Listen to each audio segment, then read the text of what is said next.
Merci. Je voudrais d'abord commencer avec la question de M. Mwanza. Votre question pose trois problèmes. Il y a d'abord la limitation du nombre de mandats, la valeur qu'on donne à la Constitution et la conception que les différents chefs d'État font de leurs fonctions. Limiter la Constitution, oui, on peut limiter un seul mandat.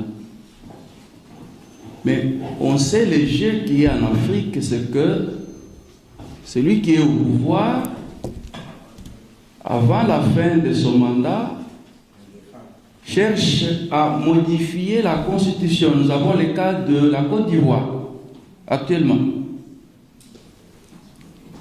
Et cela renvoie quelle idée les dirigeants africains ont de la Constitution.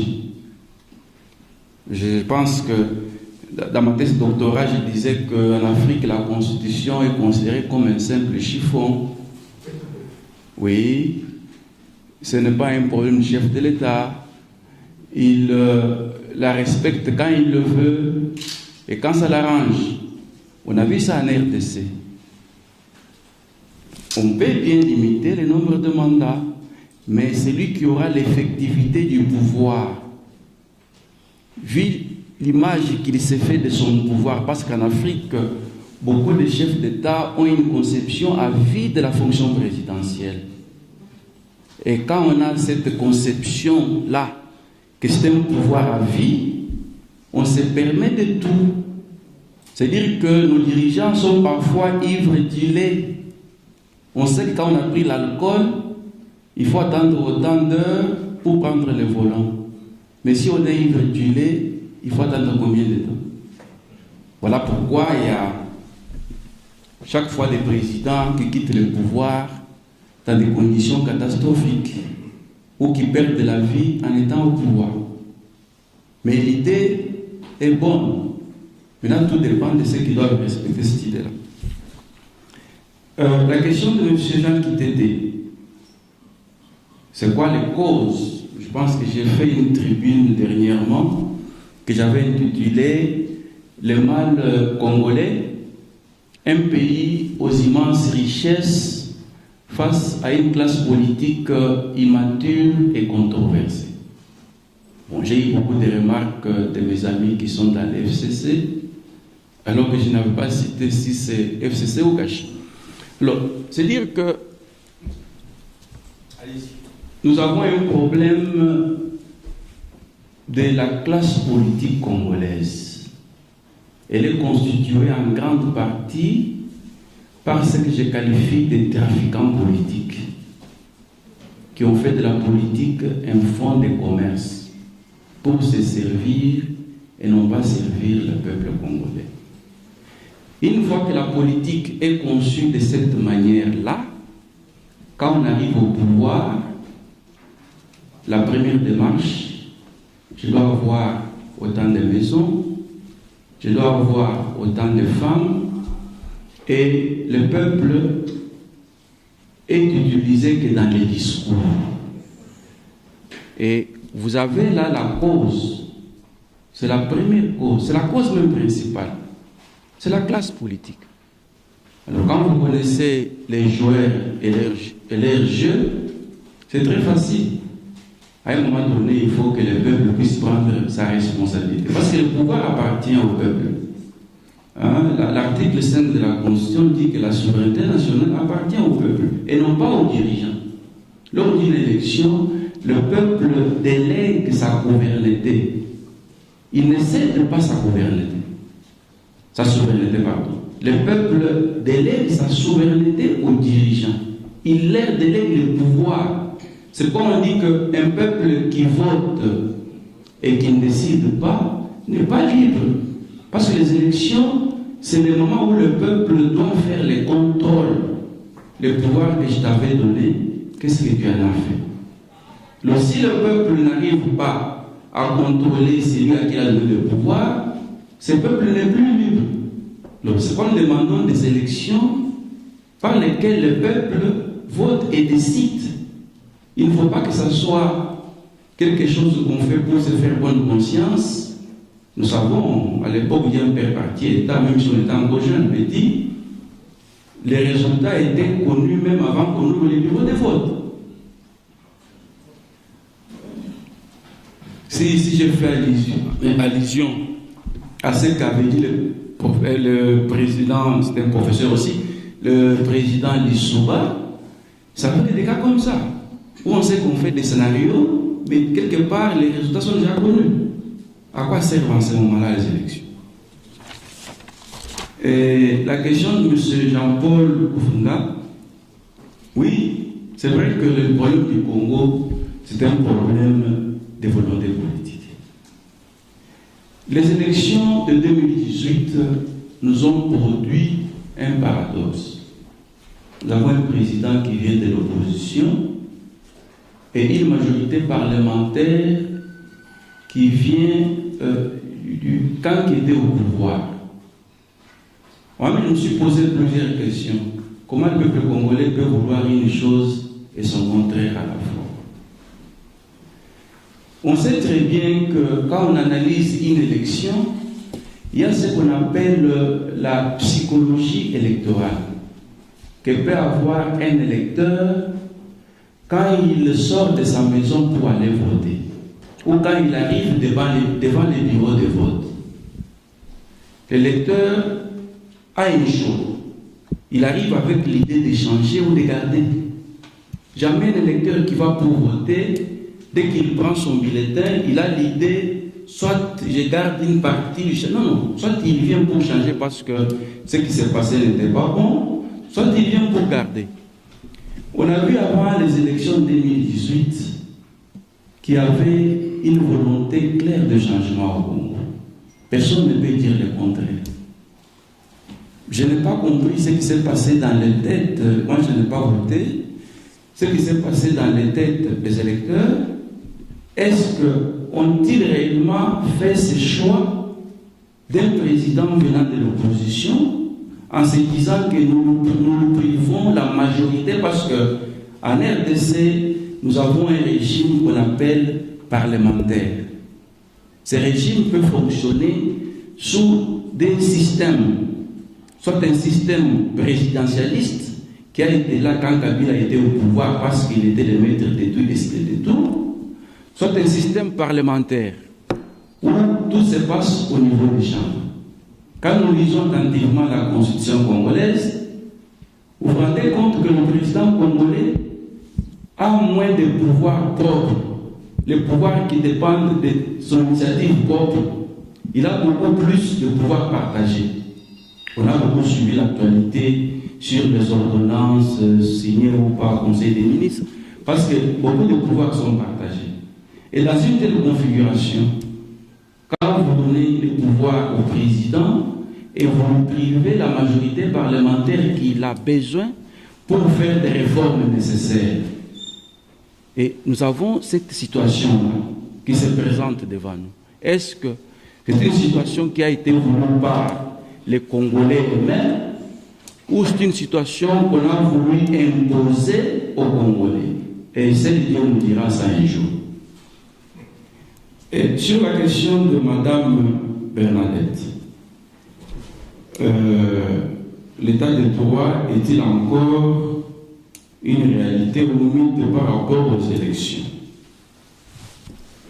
Bon, elle fait allusion à la conférence que j'ai tenue ici le 11 juillet. Bon, le titre était la construction de l'état de droit par le président Félix Tshisekedi. Parce que quand vous enlevez une partie, ça perd le sens. Alors, le président Tshisekedi, depuis qu'il est arrivé au pouvoir, il essaye de construire un véritable état de droit. Pourquoi on dit qu'il essaye de construire un véritable état de droit? Quand vous prenez la constitution congolaise de 2006, vous lisez l'article 1er de la constitution. Cet article définit le Congo comme un état de droit et une démocratie. Est-ce qu'avant 2018, au Congo, il y avait la démocratie? L'homme des droits de l'homme est là. Est-ce qu'avant 2018, au Congo, il y avait l'état de droit? Les opposants étaient arrêtés en permanence. au niveau de l'ANER et autres cachets. Les exilés politiques, les opposants politiques qui vivaient à l'étranger ne peuvent pas rentrer au Congo. On a vu que Félix Tshisekedi est arrivé au pouvoir, il donne les signaux qui sont prometteurs. Dans mon exposé, j'ai dit, le peuple d'abord s'inscrit aussi dans l'idée d'avoir des élections libres et crédibles. Que le président doit aussi donner aux Congolais la possibilité d'avoir des élections où ils voteront et décideront. C'est-à-dire qu'il doit se battre pour mettre en place cette commission électorale qui est réellement impartiale et neutre. Il y a une proposition de loi du député Christophe Lotondo qui a été déposée au bureau de l'Assemblée nationale. Cette proposition, si j'ai bonne mémoire, propose à ce qu'on puisse avoir une commission électorale paritaire où il y a le même nombre de personnes de deux côtés, société civile et partis politiques. C'est vrai que les politiques ne veulent pas lâcher la commission électorale. J'ai dit bien que c'est une machine de braquage électoral. C'est une machine qui leur permet de venir braquer le peuple et prendre leur voix. Alors on ne veut pas lâcher cette machine-là. À un moment donné, il faut que le peuple aussi se décide. Bon, cela aussi révèle les fondements fragiles de la coalition FCC-CACH. Dans cette coalition, nous avons un qui dit qu'il met la vitesse pour avancer et l'autre qui vous dit qu'il met l'arrière pour reculer. La voiture va aller devant mais va reculer. Et c'est ce qui se passe. Et ce qui se passe, il y en a qui veulent que la distraction continue et on finit le mandat. Il y en a qui veulent qu'il faut qu'on puisse agir pour que le peuple puisse avoir un bilan.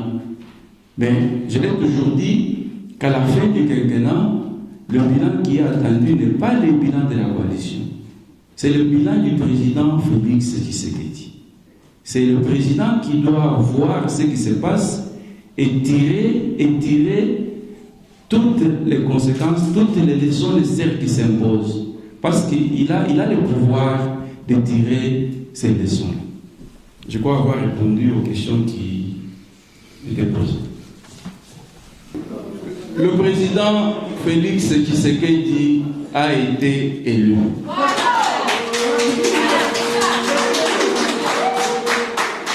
Il y a eu un recours formé devant la Cour constitutionnelle. Nous avons tous suivi les débats devant la Cour constitutionnelle. Aucune personne n'a apporté de preuves démontrant que Tshisekedi n'a pas été élu. Après, chacun peut avoir sa lecture de la situation, il est libre. On ne peut pas empêcher ceux qui veulent rêver de rêver. Rêver, c'est gratuit. Merci. Il y a une question qui a été posée au fond, demandant les garanties qu'on peut avoir aujourd'hui que le président Tshisekedi pourra laisser le main libre à la commission électorale. Je reviens sur ce que je venais de dire, que le président Tshisekedi a conçu son pouvoir comme le pouvoir du peuple. Et depuis qu'il est chef de l'État, on voit qu'il essaye de poser des actes dans le sens de construire un état de droit.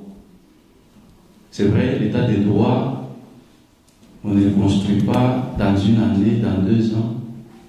C'est un processus. Et dans sa vision de faire du peuple l'essence et le fondement de son pouvoir, on ne voit pas comment il ne pourra pas lui permettre au peuple, 1, de voter librement, 2, d'avoir des élections honnêtes et crédibles. Et si je peux faire allusion à la lutte de l'homme lui-même et de son parti politique, je pense qu'ils ont toujours lutté pour des élections libres et crédibles. à moins qu'au pouvoir, il puisse se contredire lui-même. D'ailleurs, il y a un ouvrage ici de M. Bavo Gasson que j'ai eu le privilège de préfacer, où il parle de ce combat-là. Et si nous devons avoir des garanties, il ne faut pas que le président vienne nous dessiner ça sur un tableau. On voit l'homme, on voit les actes qu'il pose, qu'est-ce qu'il est en train de construire. Et si on compare ce qu'il fait et ce qui a été fait avant, il y a un espoir. J'avais même fait une conférence en septembre 2019 où on parlait de la conception du pouvoir de Félix Tshisekedi, espoir ou crainte. On me demande si je pense qu'avec le préalable que j'ai donné ici pour avoir un fichier fiable qu'il faut un recensement, est-ce qu'avec le temps qui nous reste, il y aura élection en 2023? Cette question, elle est légitime, elle se pose déjà. Les gens se la posent. C'est vrai, comme je l'ai dit, tout est question de volonté politique. Aujourd'hui, avec les techniques, les nouvelles technologies, si on a la volonté, quand on dit la population, revenons aux choses plus simples. Nous avons une avenue, nous avons un quartier, il y a un chef de l'avenue, du quartier, nous avons la commune. Et en décentralisant ce travail, au niveau des avenues, au niveau des quartiers, on peut arriver à faire ces recensements. Ce n'est pas que la commission doit faire comme il faisait. Aujourd'hui, la commission électorale est au Bas-Congo, demain, elle est au Kasaï. Non. Le travail peut être fait au même moment et partout. L'État doit exister. Est-ce que quand une maman qui est au Bas-Congo met au monde, il faut que le gouverneur de l'île de Kinshasa puisse aller revenir dans... Ça s'est fait sur place là-bas. Ici en France, dans chaque commune, il y a un service des élections. Si on a un tel service dans nos communes, dans la commune de Lemba, il y a ce service-là. Les problèmes se voient avec les chefs de quartier. Les chefs de quartier vont avec les chefs des avenues. Mais on peut recenser la population. C'est plus facile. On peut faire simple et peut faire rapidement. Tout est question de volonté politique. Voilà pourquoi la session de septembre est cruciale. Elle va nous donner des indications. À un moment donné, il faut que le chef de l'État tape la main sur la table. Je vous ai dit qu'à la fin du quinquennat, le bilan qui est attendu n'est pas le bilan de la coalition. La coalition vous dira que non, moi je n'étais pas chef de l'État. Le bilan qui est attendu, la personne qui va être jugée, c'est Félix Tshisekedi. La question à nous poser.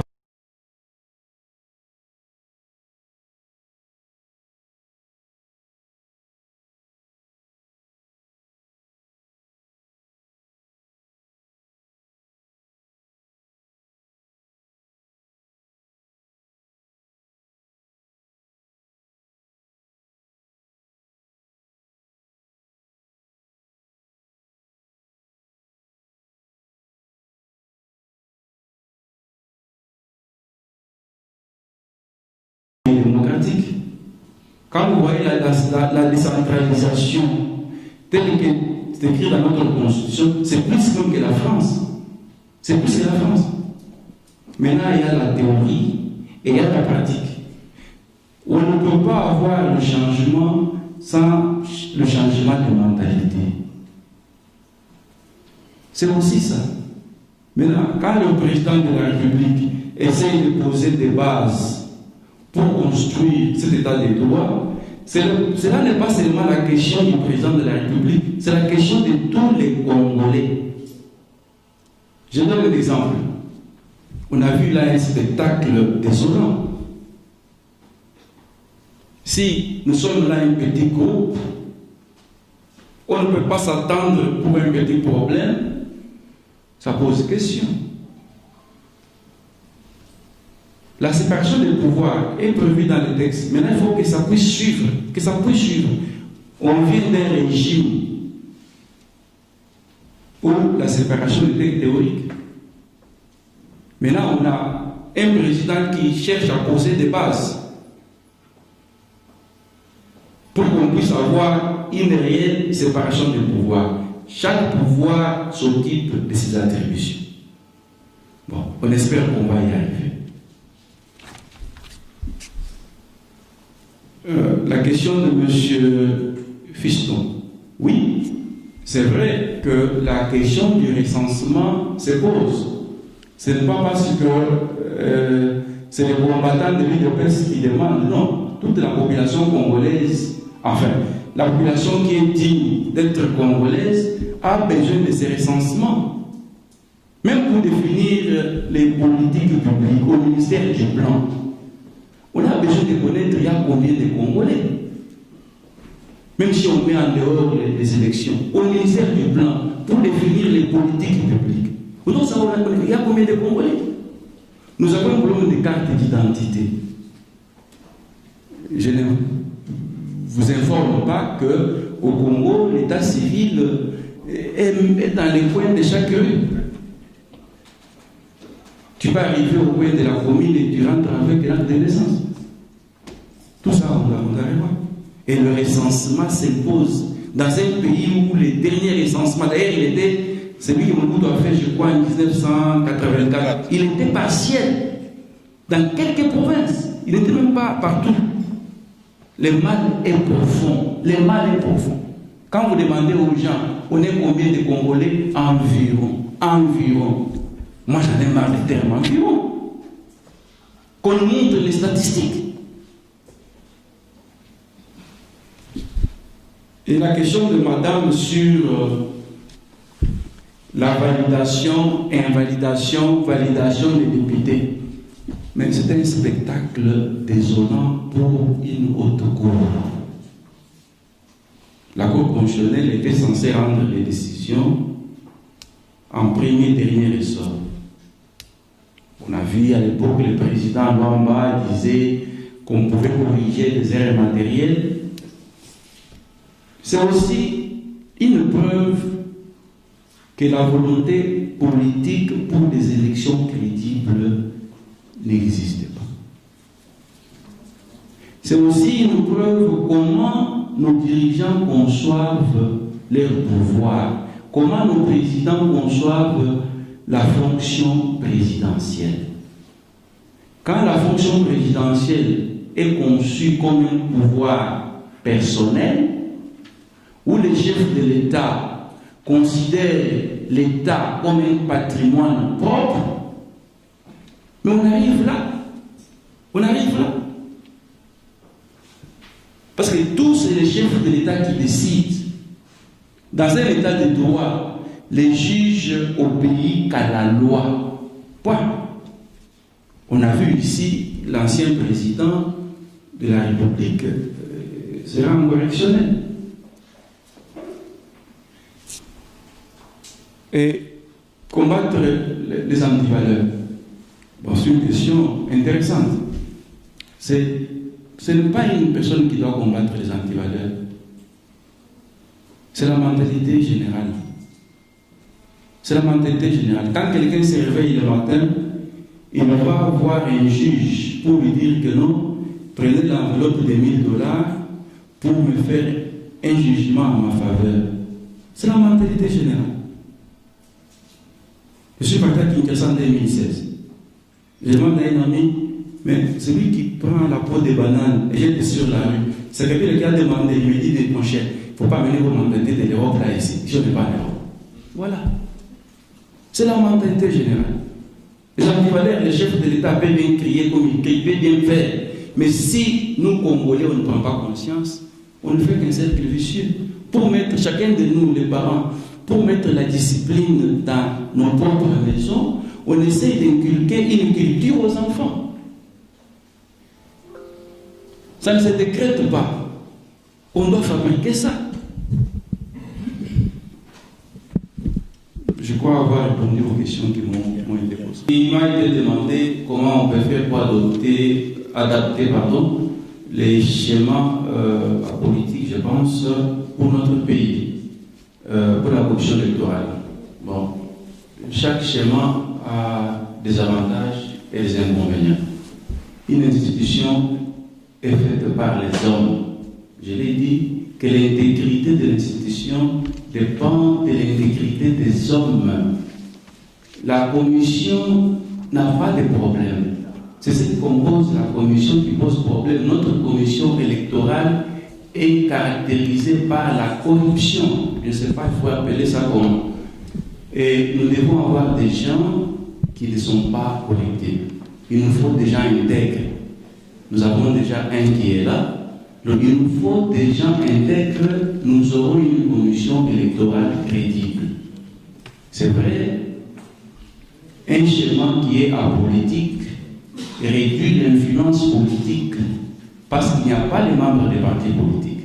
Mais cela ne suffit pas. Il faudra aussi que les hommes qui vont composer cette commission, même si elle est politique, qu'ils soient intègres. Nous avons des gens qui sont de la société civile, qui sont corruptibles.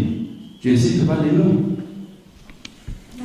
Et M. Patrice demandait si en faisant cette étude comparée, de profil, si on a tenu compte des confessions religieuses. Je veux paraphraser le cardinal Mosengo qui disait pour les politiques que les médiocres dégagent. Nous avons vu ce qui s'est passé avec la désignation des Ronsard Malonda. Si la question se pose pour les politiques, et les choses n'ont pas été propres avec les délégués des confessions religieuses, pourquoi ne pas aussi se demander si les médiocres des délégués des confessions religieuses ne doivent pas aussi dégager?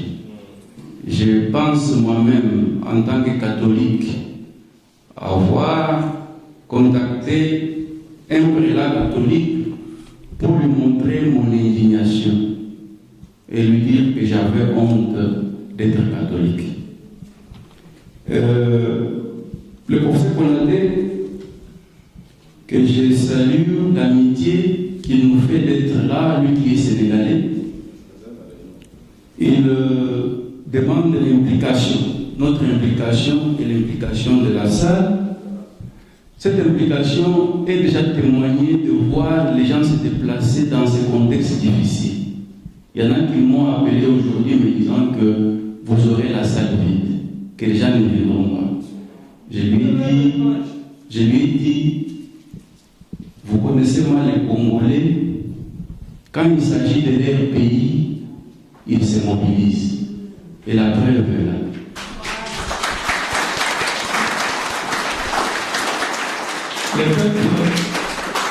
Le peuple congolais en a marre. C'est vrai, le peuple en a marre. On va en finir avec des élections chaotiques. Et c'est vrai, lui-même il connaît ce qui s'est passé au Sénégal. Le Sénégal était modèle. Il n'y a pas d'imperfection totale, oui. Mais si les Sénégalais le font et que chez eux il y a des élections crédibles, pourquoi ne pas le faire au Congo? L'impossible n'est pas congolais.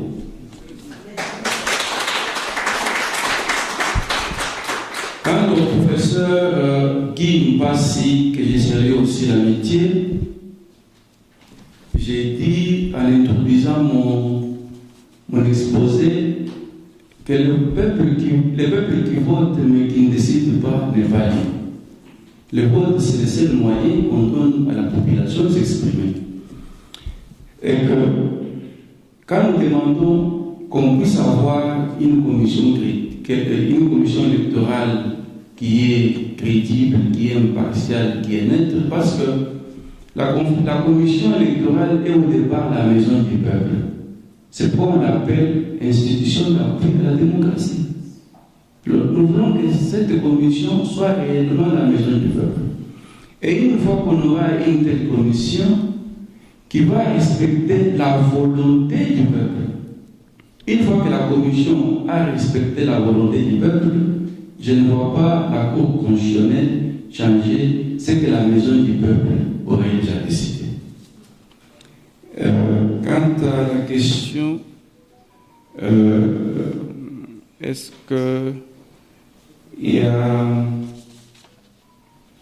Concernant les réformes électorales, oui, effectivement, je l'ai dit dans mon exposé qu'il faut...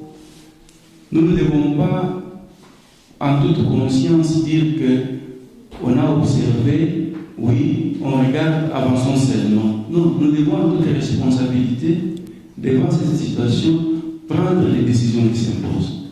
C'est vrai, vous me direz que ceux qui prennent les décisions sont là-bas à Kinshasa, sont dans les institutions. Mais ceux qui prennent les décisions, les pouvoirs qu'ils prétendent avoir viennent de vous. Je ne pense pas que le Parlement soit si puissant que le peuple lui-même. Pour vous rappeler, en 2015, quand on voulait modifier la Constitution, le peuple s'est mis debout. Cette modification n'a jamais eu lieu. Avec la détermination du peuple congolais, les réformes, on va les obtenir.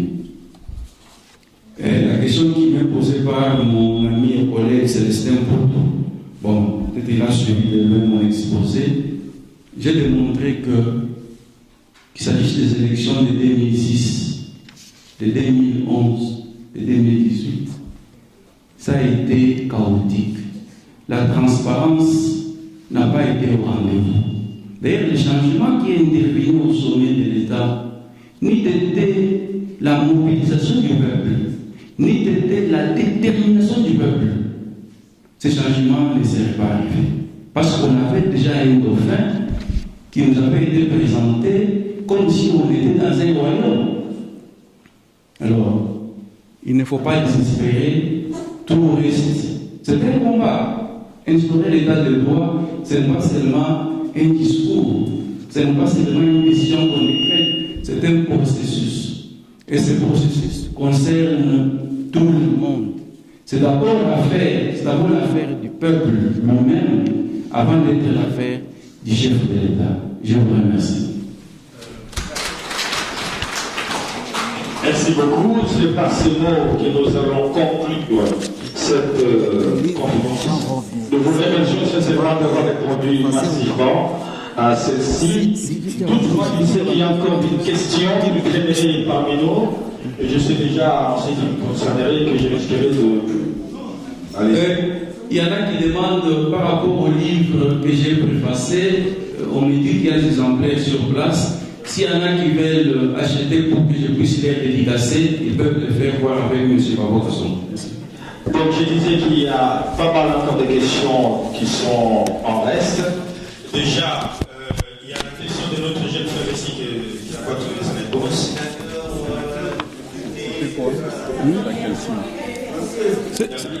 C'est quoi? Sénateur, député. Ah oui. Oui, oui. Plusieurs. Comment faire pour éviter qu'une seule personne soit élue député national, député provincial? J'ai compris. M. Kassanda pose la problématique de cumul de mandats. Pourquoi une personne peut cumuler plusieurs mandats? C'est pourquoi j'ai dit dans mon exposé qu'il ne faut pas que la loi sur la réforme de la CENI puisse occulter d'autres réformes. On doit voir cette question dans sa globalité. Et quand je dis globalité, il concerne cette question-là qu'on doit revoir, parce que c'est la loi qui doit revoir ça. C'est le débat. Il faut qu'on puisse modifier la loi et ne plus accepter les cumuls de plusieurs fonctions. Et puis par rapport aux gens, vous avez soulevé le cas d'une personne qui donne sa place à sa copine. Tout ça aussi, c'est que quand on fait, il faut la moralisation de la vie politique en RDC. On doit moraliser la vie politique. Et tout ça, on doit faire une loi qui doit moraliser.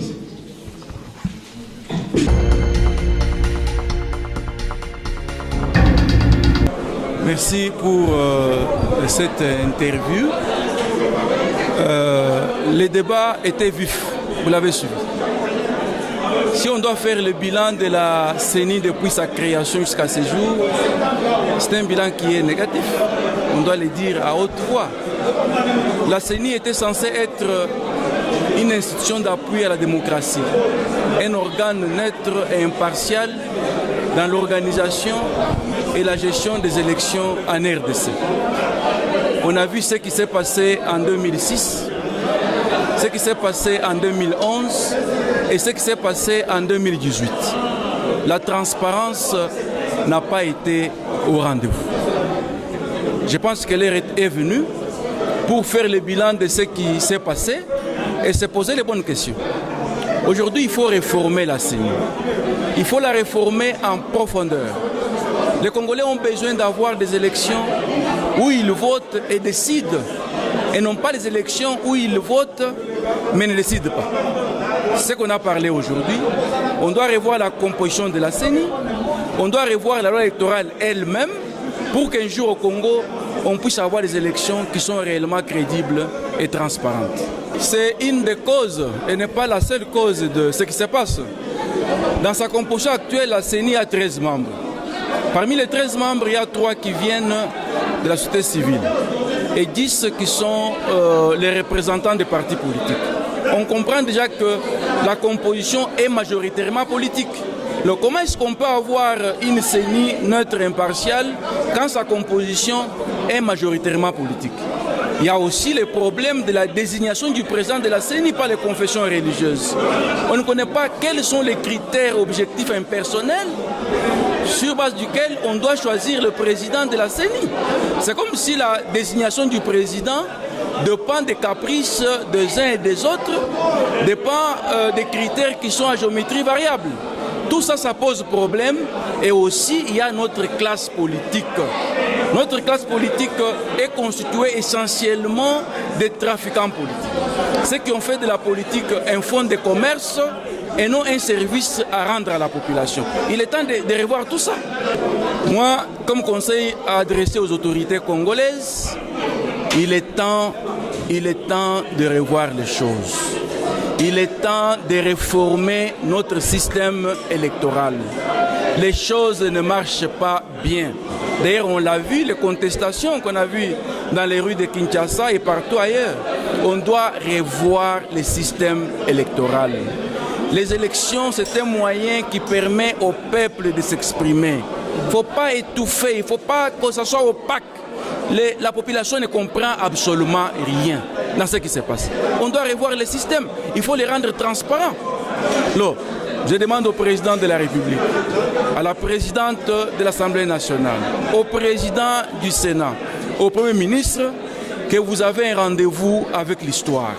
Il faut réformer le système électoral congolais. Il faut donner la possibilité aux Congolais d'avoir des élections libres et crédibles. Et l'histoire vous récompensera.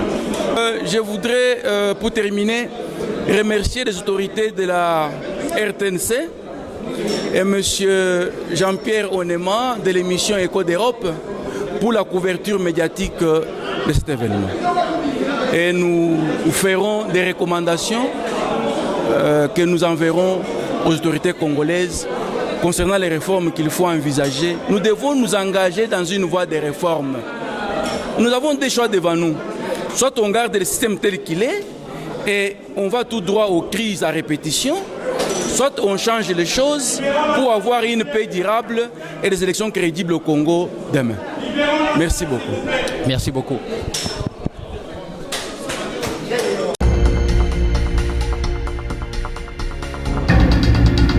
Martin Lumumba est-il réellement un homme à représenter au sein de cette diaspora?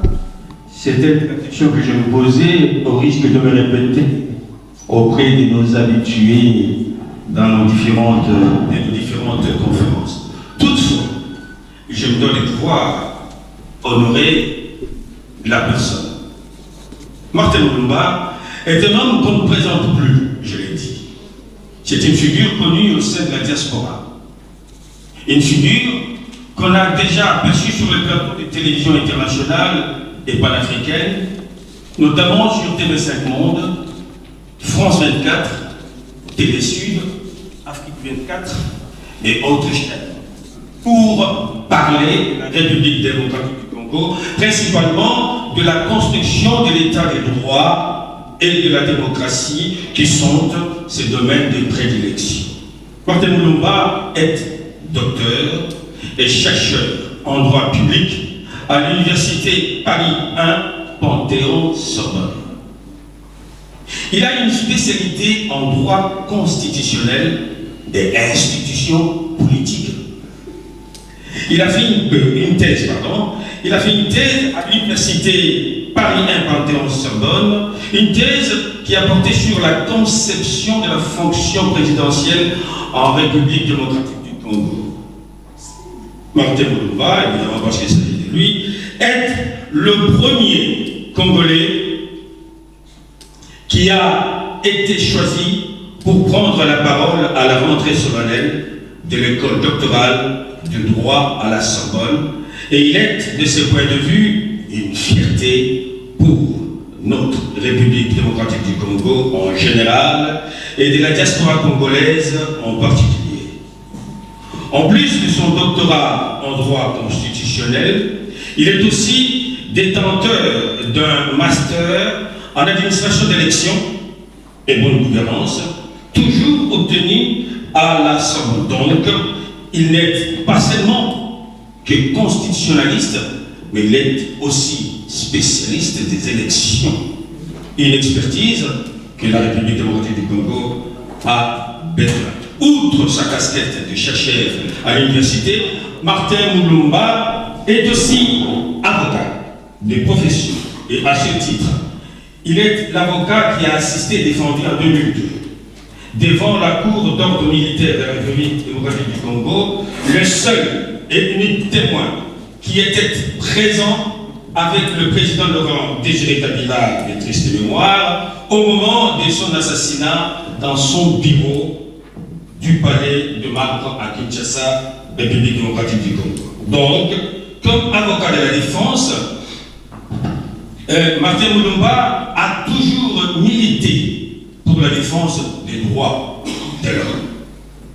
Il a une formation à l'Université de Montréal au Canada sur la justice internationale et les droits des victimes. Il est auteur de plusieurs tribunes et articles sur la politique en République démocratique du Congo, notamment quelle commission électorale pour les élections libres, crédibles et transparentes en République démocratique du Congo en 2023 ou dans l'avenir. Donc, un sujet qui me préoccupe aujourd'hui et que lui aurait déjà traité il y a quelques temps. Deuxièmement, il a publié la République démocratique du Congo à l'épreuve de l'état des droits. Troisièmement, le mal congolais, immense richesse naturelle, face à une classe politique irresponsable et controversée, la coalition FCC-CACH, où allons-nous exactement? 4. La poursuite pénale contre un ancien chef de l'État en République démocratique du Congo. 5. La coalition Tshisekedi-Kabila, duo ou duel au sommet de l'État en République démocratique du Congo, et j'en passe. Donc Martin Mulumba est membre de plusieurs associations qui militent pour l'état des droits, tant au Congo et en Afrique noire francophone. C'est un homme qui n'a pas sa langue dans sa bouche. Il aime les débats vivants. Avec lui, il n'y a pas de questions polémiques. Donc, avant de passer la parole au tout premier orateur que je vais désigner, mesdames et messieurs, je nous prierai bien tous de bien vouloir applaudir ces deux orateurs.